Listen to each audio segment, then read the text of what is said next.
Hey, how's it going everybody? Remi Sovran here from RemiSovran.com. With today's new video, I thought I'd do something a little bit different, and what I thought I would do is give you guys some insight into what my master's thesis currently looks like, just kind of the process and what I'm currently doing and where I'm currently at. But before I kind of jump into that and kind of show you guys where I'm at and explain a little bit of my thesis, I just want to congratulate the Pittsburgh Penguins on their 5th Stanley Cup. So for those of you guys that don't know, I've always been a Pittsburgh Penguins fan growing up and as a little kid, and right now I'm kind of just rocking the hat, as you can see. So it's nice to see Crosby and Malkin add to their legacy with their 3rd Stanley Cup. And also I'd just like to congratulate the Golden State Warriors on another NBA title, as they are just unbelievable. They got a stacked team and they're very likely going to repeat next year, or most likely they may repeat, but they will be the favorites regardless going into next year. But anyways, just to jump into my master's thesis here. So what I'm currently looking at is a high intensity interval training protocol, and I've previously mentioned this in a few videos before, but the protocol, what it kind of consists of is a total minute of work. So 1 minute of work is the total amount of work that you're actually doing in the workout. And so for those of you guys that don't know what high intensity interval training is, it essentially is, it's a type of cardiovascular exercise where you're working at a maximal or near maximal rate or intensity. And so what we kind of plan to measure here or look at is looking at this minute of work, and it's going to be split up into a work to rest ratio of 1:6, being 15 seconds of work, minute and a half rest of stair climbing sprints. And we're going to have separate groups, 3 separate groups. We're going to have a control group not doing any or using any load or resistance, and then we're going to have 2 other groups using a weighted vest, with one group using 10% most likely and the other one using a 10%, and then a progressive increase to 20% at the midpoint of the study. Now the purpose is to see if we can elect more gains or improvements in kind of the VO2 max scores, if an individual could add that progressive kind of weight or resistance when applied to stair climbing.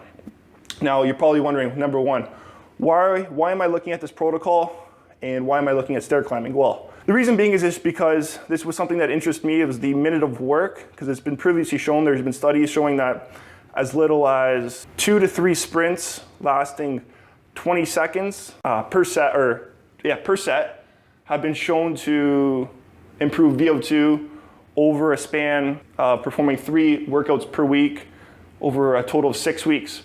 So the study we kind of built off was a study done by Martin Gabala and Mary Allison, which they did a stair climbing study, and their work to rest ratio was 1:6. So we're using the same work to rest ratio as them, but they did 20 seconds on, 2 minutes rest in sedentary females, and they ended up finding VO2 improvements after 6 weeks, just kind of following that protocol of a minute of work 3 times per week.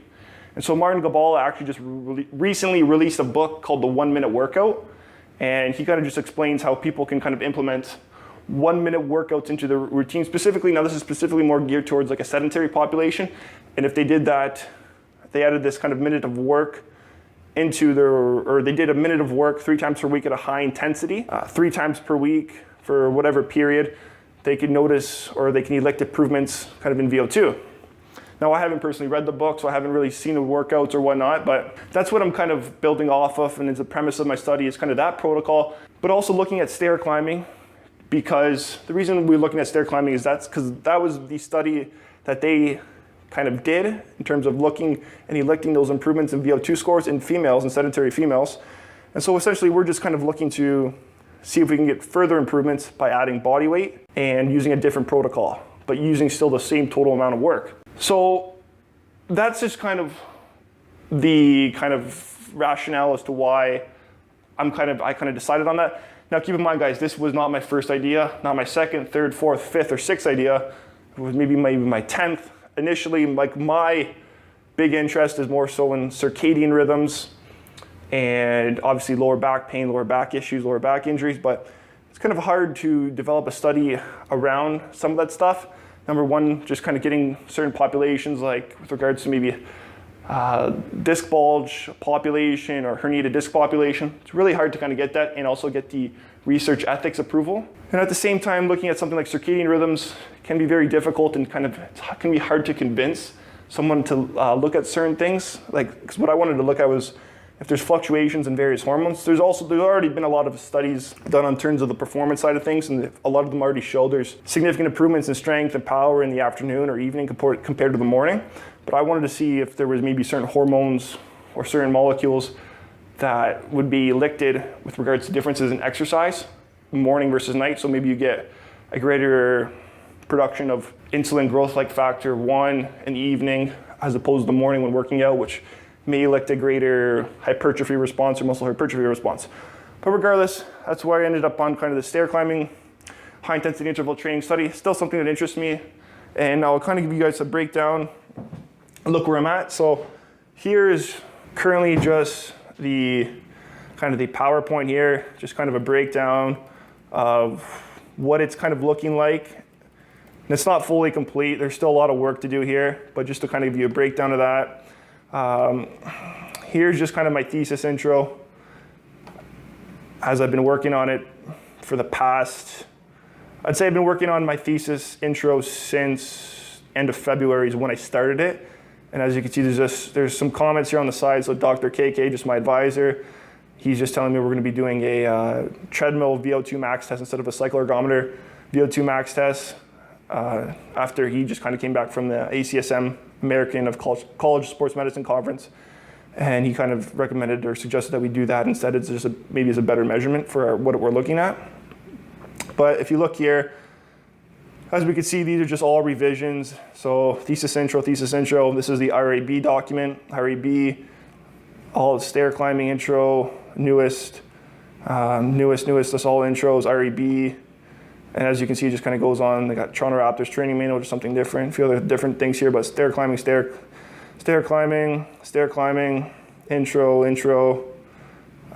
So all different things. And I'll just kind of pull up the RAB quickly just to kind of give you guys some indication of what the RAB kind of looks like. So it's just kind of an application form here. Breaks down kind of the ethics, all the kind of procedures we have to go through, the methodology. There's a whole bunch of just a lot of just stuff, and as you can see, these are just some revisions here, cutting stuff out, highlighting stuff, changing stuff. So you see, it's a pretty big process here, guys, and just as you can kind of scroll through, quite the process. And this is actually one of the older REB forms, as you can see, because if we go back upwards,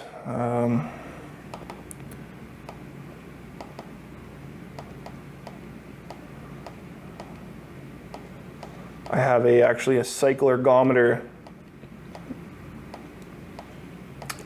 test. Oh, so there's a cycle ergometer test, which we're not going to be doing. We're going to be doing treadmill instead. And so actually, there's what it's going to probably look like, our VO2 treadmill test right there. So yeah, that's kind of the process right now. So where I'm essentially currently at is, I haven't proposed yet. I'm probably, I would say, a month out from proposing. And what I need to do, I have some probably final touches left on my intro to do, a few final revisions, just very subtle, small things, just to kind of make the argument a little bit better and sound better. So when the committee reads it, they have a better understanding as to why we're doing it. But also the methodology, still some work there, specifically on the participant recruitment.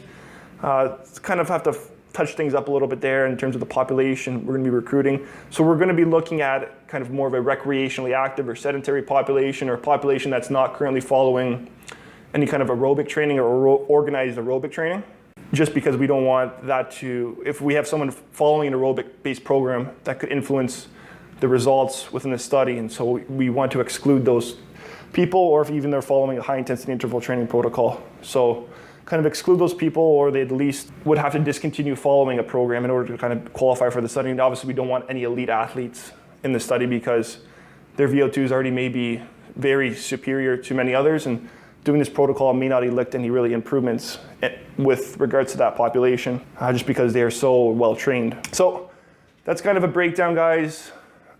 Probably about, I'd say, a month out from proposing. In total, I think probably 4 to 6 months I'll be completely done. So the key stages here are the proposal. And so to keep in mind, I started working on kind of my intro and doing my kind of research at the end of February. This is when I kind of came up with the idea. And so now we're in early June. But after I kind of do my proposal, then I do my data collection and the training. I need about 36 participants within this study, train those 36 participants probably for about 7 weeks, maybe 6 weeks, but it looks like it's gonna be 7 right now with those 3 groups.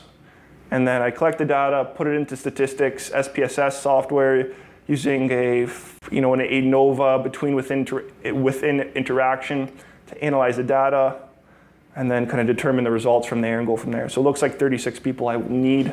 That's still kind of not essentially finalized either yet. And I will know way more once I kind of meet with the committee and do my proposal, as I just kind of have my advisor I'm working with and kind of putting this all together on my own. But anyways, after getting the data, putting the stats, getting the results, and I kind of write up my discussion results, and then I do my defense, and then I'm done. So I'd say 4 to 6 months period.